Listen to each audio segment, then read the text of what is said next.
Tudor 2022 release, my reactions. I also did the same video for Rolex 2022 release. That video is already posted on the channel. Check it out after you finish watching this one.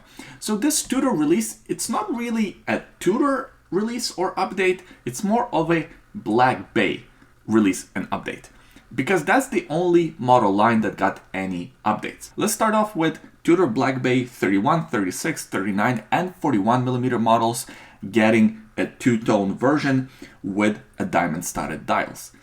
Not my cup of tea. It's sort of an alternative to Rolex Datejust in two-tone. Cool, I guess, if you're into that sort of thing, but I don't think a lot of people were asking for this update.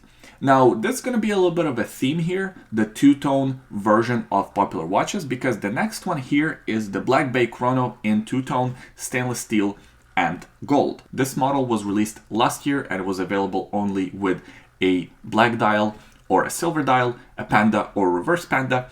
That's it. Well, now it's also available in two-tone. You can get it on a stainless steel yellow gold bracelet, leather strap, or a fabric strap. But really, if you're buying one of these watches, you want to go for the bracelet option, because for the resale value purposes, that's going to be your best bet.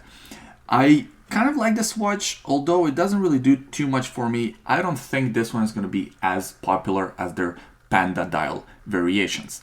Next up is the Tudor Gmt in 41mm, now also available in two-tone. It is sort of an alternative to Rolex Root Beer, their stainless steel and pink gold GMT variation. Well, this one here is a yellow gold stainless steel variation with that Root Beer bezel. It's still in 41mm, it still has almost 15mm of case thickness, the same movement, the same specs pretty much, except for the two-tone case and bracelet material being available. I like how this watch looks. I do have two negatives with it so far, and I haven't even held it in my hand. Number one, I don't like the fact that it's still the same thickness, almost 15mm. Now that it also has yellow gold in it, it's going to be even heavier, because one of my big complaints with this watch when I reviewed it in the Pepsi version was the fact that it was too thick and it was too heavy. Well, now it's the same thickness, but it's even heavier. Don't really like that. The second complaint that I have about this is actually about the bracelet.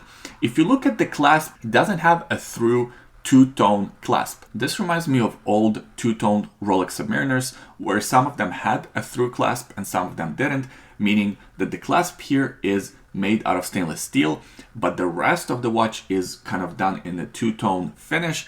So it looks off, it looks odd to me. I personally just don't like that. So I wish they changed the design of the clasp and made it two-tone to carry through that visual motif that the bracelet has. The next release, and the most exciting release out of all of these, is Tudor Black Bay Pro, also known as, I guess, Tudor Gmt in a Black Bay case, sort of. This watch is an homage to Steinhardt GMT. Oh, I mean Pagani GMT. Sorry, I mean Rolex Explorer to Steve McQueen, whatever you want to call it. So very similar design language here. Even has that faux patina look to the indices and the set of hands. Now, of course, the set of hands is the snowflake hours hand and the snowflake on the GMT hand. Looks pretty cool. We also have a stainless steel fixed bezel. I quite like the look of this. I like the 39mm case diameter. Everything about this watch says great, except for one thing. It's too thick. It's almost 15mm thick, just like the previous 41mm GMT. And that's too thick, especially for this case size. On 39, I think it's gonna look a little chunky, a little stubby. Now, of course, I don't have this watch in front of me. I don't have hands-on experience with it. Maybe I'm completely wrong. Maybe they hid that thickness a little bit better. From the pictures, from the videos at least, it looks like they did hide it a little bit better with having maybe a little bit more dome on the crystal and having a bit of a thicker case back instead of having that slab of a case and really highlighting the thickness. So maybe here they did a little bit of visual trickery to hide the thickness of this watch better, but nevertheless, it's still a thick boy. I'm not really rushing out to put a pre-order on one of these yet. I want to see some hands-on videos. I want to see some hands-on reviews before I do that, because I have a suspicion that this one might be a little too uncomfortable. Other than the thickness, I think it's excellent. I think Tudor has a hit on their hands, and I'm sure this one is going to have huge waiting lists and it's going to be hugely popular. And if you got one of these watches, I think you're going to be quite satisfied if the thickness is not a big deal. That's it. That's the video. That's the breakdown for Tudor 2022 releases. Check out the Rolex video as well if you're curious. Thanks for watching this one, and we'll see you next time. Bye.